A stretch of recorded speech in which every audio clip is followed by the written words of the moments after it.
Utongoria wa matura gicigo-ini kia Bahati ni hofaneirie gibanda kimwe mwena wa Mchanganyiko na gukimomora kigikwirwo gukorwo gikienderio njohi cia ibango.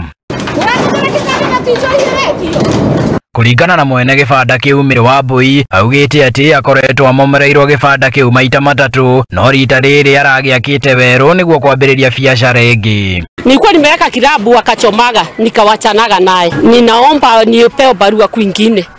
Sasa wanakatana, wanaambia lazima nipewe barua ajili ya kuna sheria yote. Kuna wenye wanakubalisha wauze pombe bonoko kwenye wanaokotaga pesa. Ndetona ni nyititwo baru ni muingi itura-ini riu makiuga ati Wambui arakite gibanda kiu niguo ambiririe biashara ingi kuona ati ni acenjetie hari biashara ya wendia wa njohi cia ibango na uguo ti kihoto kumomorerwo gibanda kiu.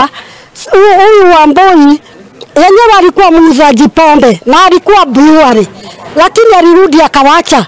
Sasa tunauliza serikali hii ya Ruto, Gachagua na Ruto, si mtusaidie. Ni Jambi na ninauliza kama club tu ni moja inaweza haribiwa, vilabu huku ni nyingi. Huyu mama aliwacha pombe, alikuja akachomewa mara mbili na akawacha pombe. Wakati aliacha pombe akajenga hapa tena aweke kazi nyingine si ya pombe. Makiria aikari acio maugite ati njohi cia ibango no cirendio nginyagia irabu-ini ingi na uguo maabitha acio matibatie guthutukania Wambui na magiria makiongerera ati dawa cia kurebia no cirendio no indi maabitha aya makamukira mahaki. Hiyo si haki, hiyo si haki.